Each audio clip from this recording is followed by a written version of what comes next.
Wait, did the Boogeyman of Rap just put an end to Drake's beef with Kendrick Lamar? Or is he too distracted from the fallout of Takeoff's?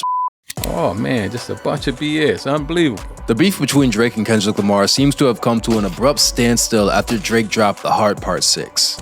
Now, there's a lot of speculation as to why the biggest beef in rap history has suddenly been called off. A lot of fans and commentators speculate that Kendrick thoroughly demolished Drake on his song Not Like Us, and there's just nothing left to say after a nuclear bomb like that. Whoa, whoa, whoa, whoa, whoa, whoa, whoa, whoa, whoa, whoa! I almost trip walked in this motherfucker. Wait, what the? But some people suspect there might be a conspiracy afoot, and that the feud was called off because some higher-ups may have intervened. There's a lot of speculation as to who that might be, but it's totally possible that Drake may have called in a favor from the Boogeyman of Rap himself. I'm talking about J. Prince, who has been Drake's highly feared behind-the-scenes protector since the very beginning of his career. Why is everyone so scared of J. Prince? Since the 1980s, James Prince has cultivated a phenomenal amount of influence in the industry. His word carries weight to the point that J. Prince can put silencers on rap beef before it escalates. But there's also been persistent rumors that J. Prince never let go of his ties to the street life, especially when it comes to a scandalous investigation into his record label over alleged drug trafficking. And they came at me in a massive way, you know, all the way up to the point where they put a man on me that killed 8 people. And I really believe, you know, he was trying to kill me. But how exactly did James Prince go from growing up in Houston's notorious Bloody Nickels apartments to becoming one of the de facto godfathers of hip-hop music? How did he become one of the most ruthless, feared, behind-the-scenes operators in the industry? And what made him step in to save Drake during one of his darkest moments? You know, I took a stand because it crossed the lines of music. But we'll also address the gossip on how J. Prince's legacy might be slipping, especially after his family's connection to Takeoff's in Houston. This Offset dude, you know, I'm just real like this, you know, because be throwing rocks and hiding their hand, right? I don't like them kind of individuals. Right from the jump, J. Prince was born a hustler. Before he had anything to do with rap music, he forged to come up with ruthless entrepreneurial spirit and ambition. In his early 20s, he bought an abandoned building in Houston and turned it into an auto sales business where he flipped exotic cars to athletes. But in 1987, J. Prince funneled the last dollars he had into his very own record label, Rap-A-Lot Records. That choice not only laid the groundwork for the chokehold that J. Prince would have over the rap game, but it also helped put Texas and the Dirty South on the map. J. Prince and Rap-A-Lot grew their empire slowly but surely. Their marquee act was the Ghetto Boys, fronted by Scarface and Bushwick Bill. At night I can't sleep, I toss and turn, candlesticks in the dark, visions of bodies being burned. The Ghetto Boys built up a reputation for being incredibly controversial. Their lyrics were a blend of gangster rap and horrorcore, a subgenre of rap that gets gruesome as f***.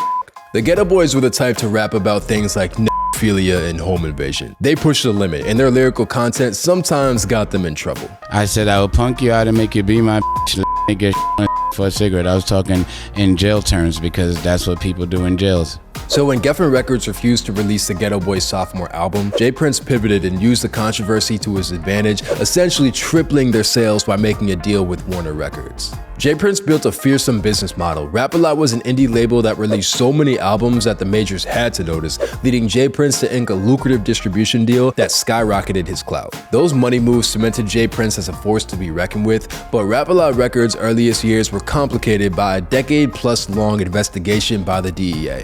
Being a record executive is one thing. Going head-to-head with the federal government is a whole other story. Trey cool and all that, but this ain't Trey. Trey ain't got nothing to do with this. It's J. Prince money, man. Alright? And you know what's up with that, right? The Drug Enforcement Agency claimed they suspected Rap-A-Lot of being a front for drug trafficking. As a result, they conducted a 12-year-long probe into Rap-A-Lot, while J. Prince repeatedly denied the accusations. And then they turned the flame all the way up, you know what I mean? Against the crookedness, corrupting, taking dope, taking money, you know what I mean? Threatening people, taking jewelry.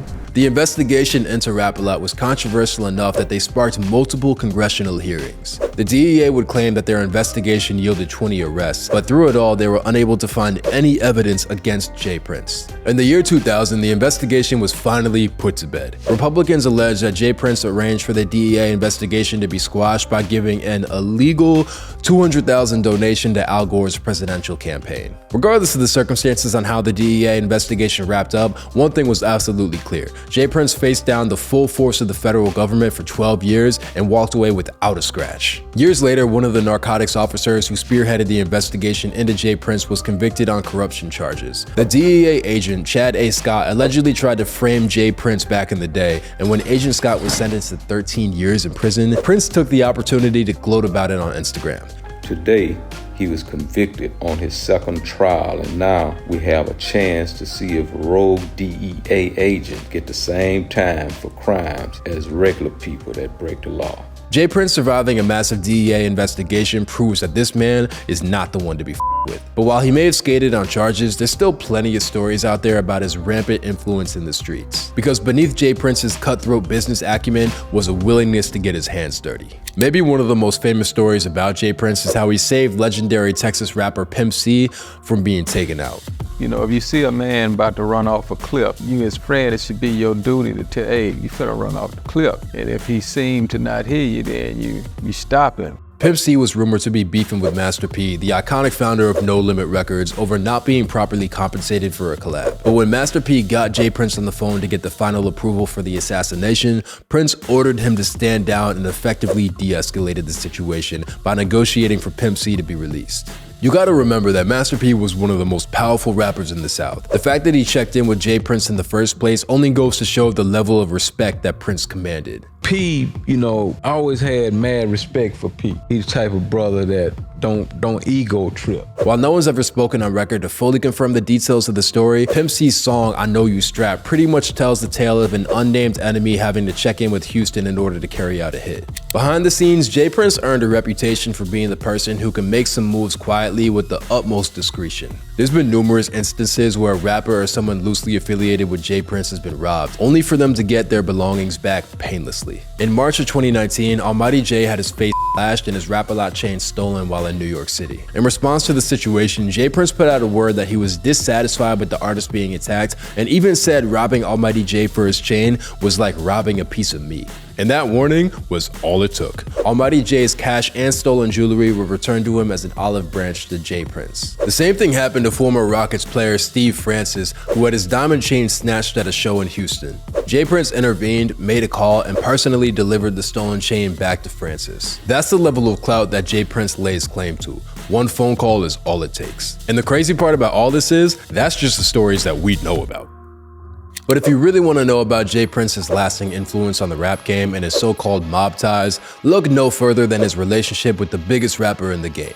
I'm talking, of course, about none other than Drake. A lot of people don't know this, but J. Prince was the cornerstone to Drake's come up. Typically, people credit Birdman and Lil Wayne of Cash Money Records for discovering Drake and signing him. In reality, the only reason Birdman and Lil Wayne knew about Drake in the first place was because of J. Prince. Back in the late 2000s, J. Prince's then 19-year-old son, Jas Prince, discovered Drake's music through MySpace. And I came across his page, and I was like, fucking, I look like Toronto. I think that was like the first time I ever even heard of Toronto, Canada.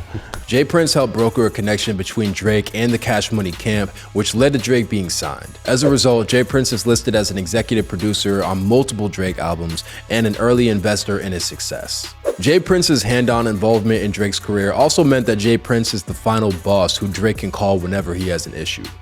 We didn't really go that crazy on each other. Yeah. Drake is beefed with some pretty considerable enemies throughout his career. In 2014, Drake was publicly slapped by none other than Diddy while in LIV in Miami. The incident happened wide in the open, with multiple news outlets reporting that Drake straight up left the club after Diddy smacked him. In response, J. Prince uploaded a track called Courtesy Call that named names, calling out Puffy directly. And honestly, I wouldn't even call this a diss track, it's more like a spoken word threat. So let me put these bully niggas on notice by letting them know Drake is family. If that isn't some mafia level moves, I don't know what is. True to form, the Diddy-Drake beef de-escalated after J. Prince's intervention. But that wasn't the last time J. Prince would have to cape up and come to Drake's rescue. In 2018, Drake was the target of a devastating diss track from Pusha T. That song, The Story of Adidon, addressed relationships with Drake's family and inner circle, and even exposed Drake for having a child that no one knew about. Story of Adidon made headlines and led to widespread speculation about how Drake would respond. Pusha claimed that Drake was trying to pay informants a $100,000 bounty in exchange for privileged dirt on him. For the first time in his career, Drake's reputation looked like it was in serious trouble. But that is until J Prince got involved. J Prince publicly derided Pusha for the diss track and even claimed that he prevented Drake from replying to Story of Adidon. You know what I mean? That didn't, that thing didn't make sense for us. Right. In our movement, that was some moment, right? So we figured out how to circumvent that and keep it moving. Even though tensions were at a fewer pitch, J Prince effectively kept the Pusha Drake beef from going any further by warning Pusha's camp to stand down and advising Drake to not take things any further. So how did Drake react to J Prince's counsel? Well, he recorded the song Mob Ties, a clear shout out to the Prince family and J Prince Jr.'s streetwear brand. The fact that J Prince could essentially pull the strings behind one of the biggest rap beefs of all time and squash it speaks to the boogeyman persona that this man has built for himself. J Prince's deal-making acumen came through once again when he brokered a temporary truce between Kanye and Drake. Kanye appeared in a really bizarre video with J Prince where Ye read a pre-written statement where he offered to put the beef to rest and invited Drake to perform with him at a Free Larry Hoover benefit show. I believe this event will not only bring awareness to our cause, but prove to people everywhere how much more we can accomplish when we lay our pride to the side and come together. Beautiful.